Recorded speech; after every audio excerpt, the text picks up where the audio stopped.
tabax nañ ko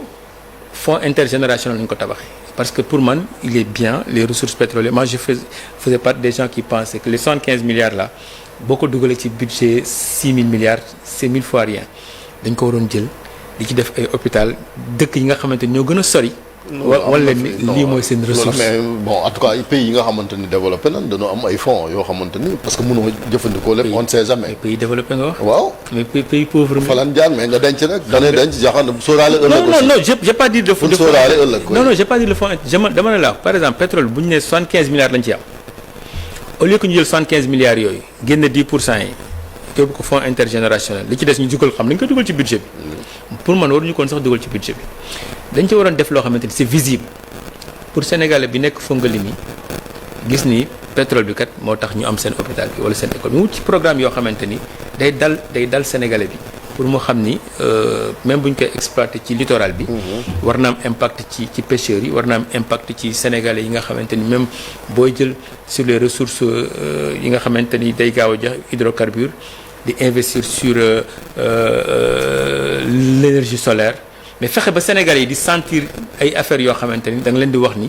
ci pétrole bi la jógee pour man loolu dina gën a tax. ñu accepter quelque part. il faut aussi yéen ñi nga xamante ni yéen lañ dénk wàll woo tamit débat bi ñu koy dégg ñuy xam fan ngeen ñuy rendre compte de la situation parce que bu nekkee ci réew moo xam da nga jubal jubanti ba président ne li nga xamante ne sax mooy lanceur d'alerte yi dañ leen di protéger loi d'accès à l'information dañ koy voté nit ñi di xam mais bu ngeen tëjoo kenn du xam lan moo xew ci secteur bi. pourtant Sénégalais duñ ci intéressé wu. alors que loolu ngeen doon critiquer Macky Sall. pourtant tëjuwuñu en fait c'est que par exemple nous on a fait presque 3 ou 4 rapports mais après président mooy validé parce que président bu ko validé mu nekk tombé dans la République man gëwuma état Chérif nit war na cee nekk lu ñëpp bokk nga koy nëbb gis nga lu yàq suñu réew yi secret d'état ba commencé détournement parce que nit ñi bu ñu xamee rek dañ lay contrôler parce que pour man il faut que nit ñi xam ni liggéeyal état service la boo xam da nga koy rendre état. mënoo di rendre service état ba pare nit ñi parfois dañu bëgg di nëbb te nit ñi nëbb gi ngi leen nëbb mooy indi seen dañ kumpa et je sais que le président de la République bu kenn xaar ci moom muy am dara ci pétrole wala ci gaz bi di ko nëbb. maintenant après il faut que moom mooy woote bu wootee ñu jox ko tous les rapports xool ñu waxtaan ci et puis bu jàllee mu tombé sur. Entre les mains du public nit ñi am ko parce que li ñu gën a soxla mooy nit ñi à partir de l'existant commencé Sénégal bu ci nekk di ko exploiter di ma développer nan lay def ba mën tirer mon épingle du jeu sur ce secteur là. loolu moo ëpp solo. donc annoncé nga ni réunion COS-Petrogaz yi président dina ko def lu yàggul dara. waaw président annoncé na ko et nañu xaar parce que xam naa ni dootul yàgg on en a besoin ñu waxtaan. xool sénégalais yi xam parce que kumpa rek mooy sonal sénégalais yi mais bu ñu xamee parce que fii amul pour man amul lu ñu fiy nëbb c'est des ressources xaalisu réew la bon pour man tout doit être dans une maison de verre ni lépp leer nit ñi xam nit ñi produire et puis nit ñi commencer di ci gëstu parce que dans tous les pays yi nga xamante ni xëy na seen pétrole ak seen gaz njariñ na leen universitaire dañoo teel a commencer di ci gëstu di ci bind mais ñun dañuy am ay cloisonnement entre l'État et les universités et la recherche vitesse bu mën a dawloo loolu yi yenn projets yi État du ko mën a def parce que État dafa nekk dans la gestion dans l'opérationnel mais day am koo xam ne benn étudiant ngay jël mu war a bind thèse am rek sur benn produit sur le gaz sur benn transformation du gaz lu ñu mën a di am ci gaz bind ci léppam pendant 3 ans kooku da ci nekk expert boo xamante ni buñ ko accompagner rapidement Sénégal ak lu ñu mën a def ci gaz yëpp rapidement Sénégal mën na fexe ba am expert sur beaucoup de domaines. jamono jii ñu waxee nag dafa tombeek fitna am ci àdduna bi quelque part maa ngi wax sànq jëm ci li nga xamante ni moom mooy Moyen-Orient Israël bi nga xamante ni songu na Iran te Iran bokk na ci réew yi ëpp yu mag yuy produire pétrole tout comme gaz dina am conséquence ci secteur bi ak njëgu baril beek ni mu tëddee ci àdduna bi. en fait guerre bi dafa compliqué parce que guerre bu amul objectif la ndax guerre bu compliqué la. am na objectif kay Israël kay xam na objectif. amul benn Israël kenn xamul son objectif. parce que faagaagal Iran. ndax nee nañ dañuy arme nucléaire bi bokk ci sécurité am. day défendre boppam moo tax mu attaque. xam nga loolu mënu ba 2002 ba léegi ñu ngi koy wax te def nañ ko fi Irak moo tax États-Unis boo xoolee Trump xëy na moo xaw affaiblir sax àdduna bi le président américain moo xaw affaiblir àdduna bi parce que depuis 1850 américains yi dañoo mës a am ce qu'on appelle la destinée manifeste amoon benn mission de civilisation d'état de droit de démocratie di xeex pour àdduna bi am loolu mais depuis l'arrivée de Trump comme waxam dëggalul day wax li tey bu subaa mu génn ci à un moment donné les dirigeants du monde dañuy def ce qu'on appelle une anticipation adaptative dañ naan comme kii day ñëw ci buntu avion bi damay def lii du ma def lii damay def lii du ma def lii te nit ñi dañuy def léegi Russie bu war a dal ci Ukraine da ciy dal après Trump day wax ci ginnaaw mais du mujj fenn Israël xam na ni bu dalee ci Iran da ciy dal même dañ naan Amérique àndu ci mais amatuñu àdduna bi moo amatul kilifa xam lu ma la te le président américain il pensait être le président du monde chaque jour ma ñëw déstabiliser àdduna bi Sénégalais yi da ngeen di ñibbi Sénégalais wuy Trump am yooyu loo bëggoon guerre bi nag da ko romb mu nekkatul actualité il se force pour être actualité dinaa négocier du ma négocier le débat c'est pas à ce niveau tey boo nee Iran dafa am nucléaire ngay jëm a yàq léegi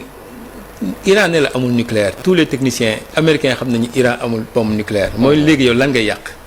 et aujourd'hui xëy na Iran Israël am na guerre boo xamante c'est plus religieuse que même politique ndax day naan néewal nañu doole Iran parce que Iran pendant un bon bout de temps moo daan jàppale Russie sur ces drones là boo nga xam ni mun day naan kii jaay na Russie drone yu bëri ak missiles yu bëri jàppale na Yémen néew commencé naa néew doole Liban rey na tous les la Hezbollah Syrie dem nañ sunnit donc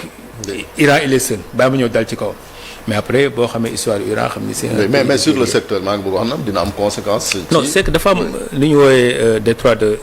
dafa am foo xamante ni Dormos foofu la Qatar Arabie Saoudite Iran benn détroit la boo xamante ni fa la presque 20% pétrole àdduna bi di jaar loolu day indi beneen problème géopolitique moo tax Trump xaw a tooginam xaw a neex xaw a métti. parce que moom bu sañoon pétrole bi am foofu problème détroit boobu boo amee problème parce que Amérique dafa am pétrole moom ci dëkkam. te xam na ni son principal rival c'est la Chine dafa soxla Iran dafa soxla pétrole boobu. maintenant pétrole boobu bu amee problème rek détroit boobu bu amee problème rek prix du pétrole day yéeg bu yéegee la production la compétitivité de la Chine day wàññeeku par rapport aux États-Unis ndax Amérique dafa am ay ressources am ci biiram xëcc na ay entreprises am napp na leen ñu bëri daw nañu ñëw léegi bu mënee moom day xool quelle que soit la guerre bon parce que dans les moments les plus difficiles ci ngay xoolee comment tirer ton épingle du jeu mais le problème mooy que ce soit l'Iran que ce soit la Chine que ce soit la Russie ñoom ñëpp dañ def lu ñu mën a def pour Iran continuer di ravitailler en pétrole et en gaz mais le problème fondamental bi nit ñi jëlul en compte mooy premièrement Iran depuis 40 ans dañ ko génne dans le monde occidental li ñuy jàppee convention lan mooy missile yi ñu war a am arme de guerre yi ñëpp xamante nañ ba mu des Iran xamuñu lan la Iran denc xamuñu lan la Iran di génne donc xamuñu kañ la guerre bi di jeex et pour la première fois Israël daraan guerre ci dëkk jàmbur léegi ñu ngi attaqué dëkkam. ñun doon ko yëg ñun Sénégal comme ñu nit ba léegi ñu ngi jëfandikoo pétrole bu jóge bitim réew. ah non yëg bi moom leen dong la mooy détroit boobu bu fàttee mu àdduna bépp ko yëg parce que pétrole gaz bu yokkee. prix yi mooy yokk parce que c'est le prix du transport qui va augmenter prix du transport bu augmenter rek. fret lépp looy jënd bitim réew da ngay te obligé nga fay plus cher donc li ñu ñaan yàlla mooy guerre bi gaaw a jeex mais guerre bu am objectif mooy gaaw a jeex par exemple da ngay xëy ñaan dañu rey roi bi dañu rey l'ayatollah bi et doo comprendre objectif léegi nag ñuy wax ci wàllu économie sànq conseil des ministres adopté nañ ko projet de loi de finances rectificative bi nga xamante ni gis nga boobu léegi ñi ngi ko doon xaar ci jamono joo xamante ni Sénégal mi ngi sax defaat en tout cas di lebaat ba ñuy wax emprunt obligataire 300 milliards de francs CFA dégg nga opposition bi fan yi sonal gi ñu leen sonal jàpp ni leb gi ba kañ surtout réew moo xamante ni da nga jàpp ni da nga fay fekk ku leb ba dépassé li nga xamante sax mooy critère de convergence yi gis nga rapport Cour des comptes bi nee nañ jege na 100%. yéen ngeen bëgg ñu wàññi impôts yi ba pare bëgg leen ñu leb c'est-à-dire que le grand problème mooy loolu c'est-à-dire que état nee naa ñaari rek la am impôt wala dette ñun nag dañoo bëgg ñu wàññi la lépp wàññi la impôt yëpp waaye léegi nit bu la wàññi les impôts mooy day wàññi ressources yi muy encaissé bu lebul nan lay def ba régler say problème parce que état lépp rek la mën a def ak wala recette fiscale moo tax ñuy insister pour état investir sur l'environnement des affaires entreprises yu bëri ñëw liggéey fay ko impôt. mais régime bi passé loolu ngeen la doon critiquer na dañuy leb rek. non leb gi mais non leb bi dafa am critère dañoo leb nëbb dépasser plafond bi xam nga looloo gën a métti c'est-à-dire que yow ngay ñëw ne da ngay tabax sa kër dafa ni kër gi paxu 1 mètre la am da nga koy fat nga ñëw fekk paxu 4 mètres. le temps bi nga waroon fat paxu 1 mètre dootul nekk temps bi ngay fat paxu 4 mètres. ça c'est la deuxième chose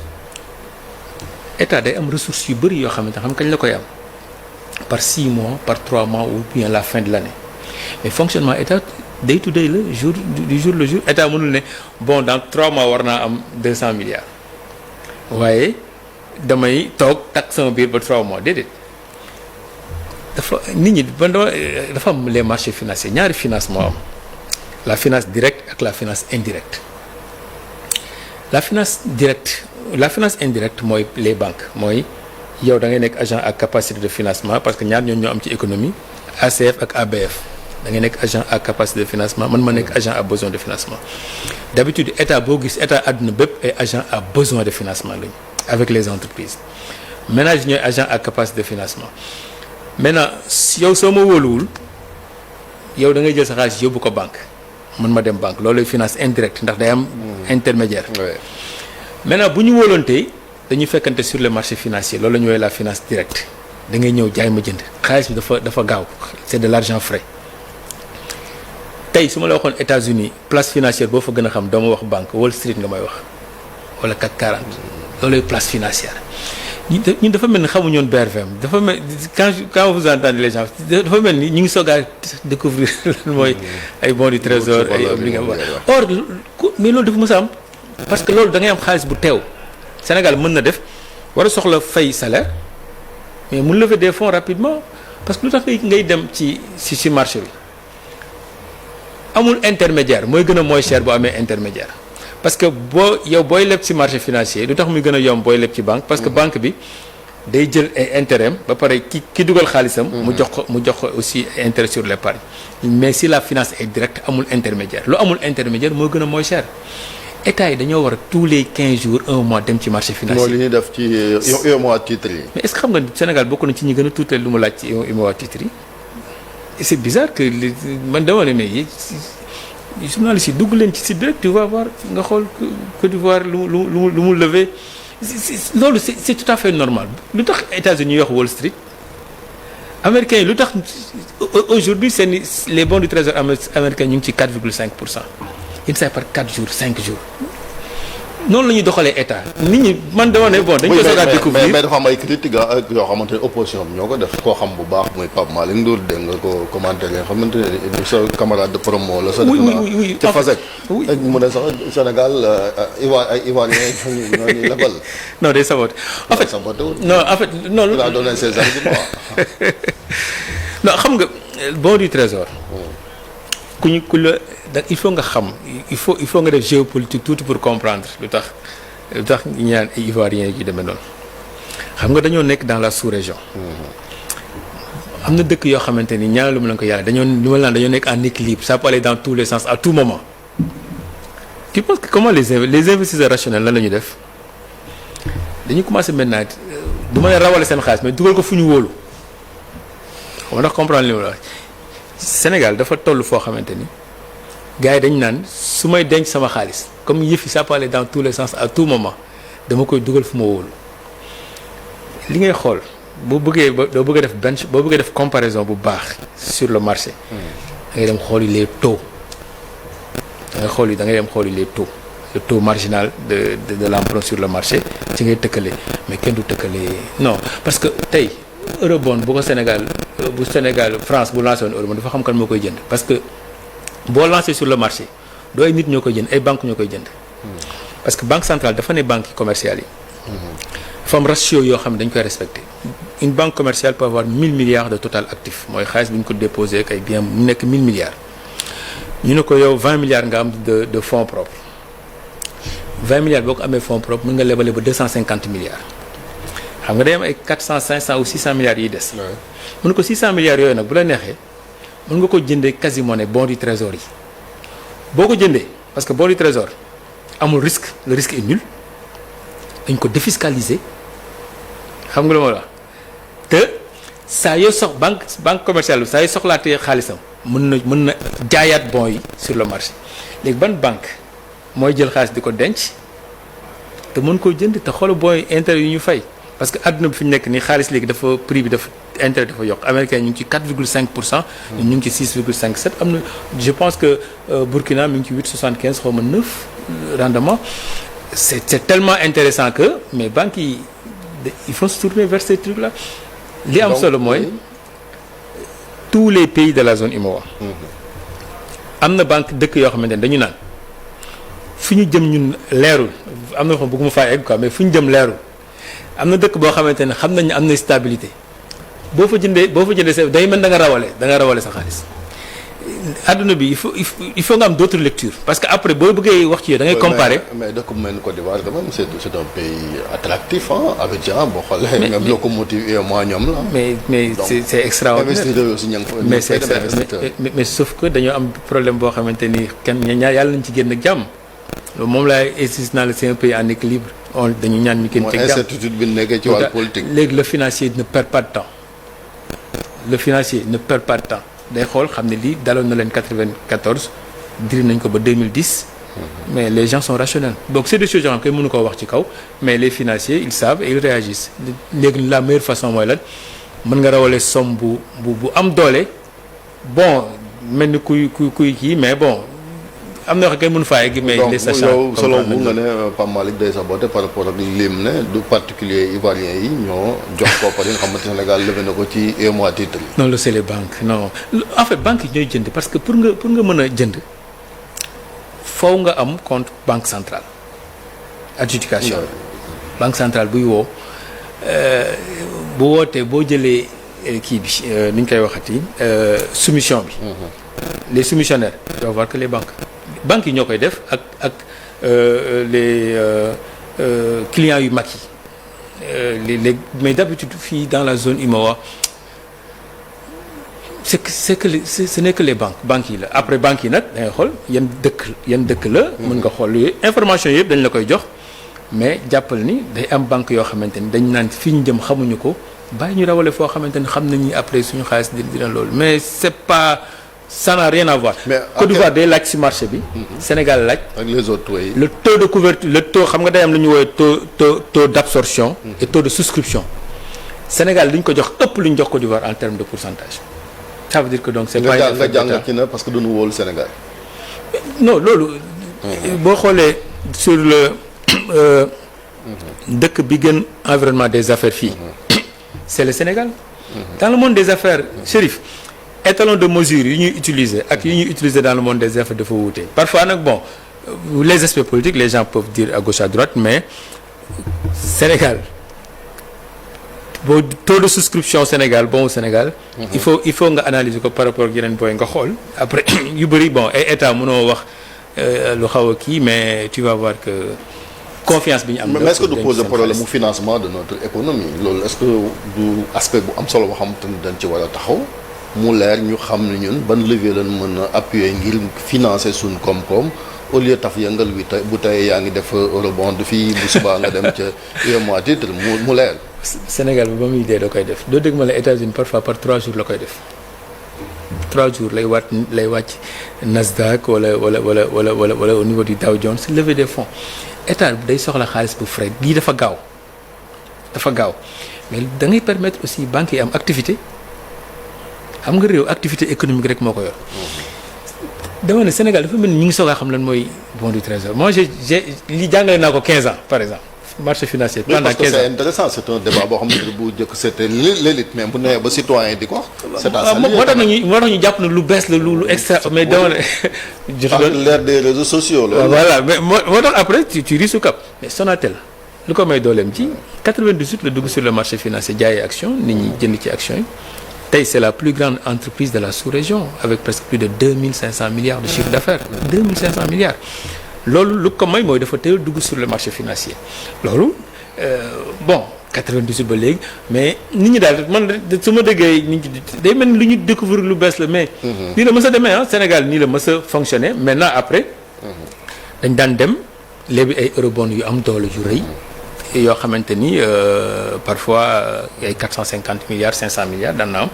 mais sur le marché de l'UMOA da ngay wax chaque année man banque centrale nga ne man BRFM lii laa soxla. BRFM classé ko mooy xool maintenant chaque moment Sénégal Guinée Côte d'Ivoire ainsi de suite parce que boo xoolee ñoom ñëppay leb. oui mais jamono jooju gis nga en tout cas Fonds monétaire international Sénégal soxla woon na lu toll ci 2 milliards de dollars en urgence. ñoom ñu lànk ne bala ñu waxaat mbiram programme bu bees faw Sénégal leeral 7 milliards yi nga xamante ni mooy li Cour des comptes waxoon loolu dafa mel ni xoj Sénégal ba fi mu doon programme bu bees mënu koo am ci FMI. baax na mais jar na ko Chérif. waaw nu mu ko jaree. jar na ko gis nga soxla urgence pour dund ak doxal. jar na ko xam nga det mënoo ko nëbb man li ma gëm mën naa juum mais dama gëmoon ni. mandat 2024 2029 c'était un mandat piégé dañ ko bëggoon piégé. kan moo ko bëggoon piégé. le président Macky Sall dafa bëggoon piégé mandat boobu. kan lay piégé. non xam nga 5000 milliards boo ko lebee tey bu état bi ñëwoon gëm mel ni def lu ñëpp bëggoon quoi bañ cee wax qu'est-ce qui passe 2027 figure-toi ñu fuité ni am na dette bu ñuy nëbb qu'est-ce que le FMI va faire selon toi day taxaw ne Sénégal noo taxawal. j'ai des preuves ne am na dette bu ñuy nëbb xam nga après lan la ñuy xool bu ñu génnee état yi ñu ne xool mais yéen Sénégal yéen a ngi fay lii di fay lii di fay lii yéen lii moom fa ngeen ko lebe xam nga régime bi lebe ko yaa ngi koy nëbbal beneen régime bi nga koy nëbbal mën na la jaay ba pare FMI arrêté léppam foofu la doon gën a méttee. mais vous parlez de piège à quelle fin kii piège ak lan la ci jublu la. non parce que boo ñëwee. ñu ne la lii mooy convention bi da ngay leb ba 75% même boo ko bëggee bët assumer ko boo bëggee dépasse 75% assumer ko mais man dama cee wax a ba sonn. parce que. 2000 ñoom ils avaient parlé de 74 sax. non xam man moom lii dara bettu ma ci parce que je savais parce que nit ñi duñu topp ñoon Macky Sall président Macky Sall ba mu ñëwee Diamniadio je sais pas si tu te rappelles avec le patron de l'FMI avec tous les pays de la zone UMOA. di wax naan dañu tëbal plafond bi j'avais fait benn article ne Macky Sall moom tëbal na plafond bu yàgg. foofu dafa dem gars yi bañ. foofu tëbal na ko foofu la ko tëbalee xam nga wala mais comme mënatu ko assumer mais ñu nëbbu ko aussi simple que ça mais foofu ba muy wax parce que dem na ba xam ne ñu ngi ci 70%. ñu commencé naan non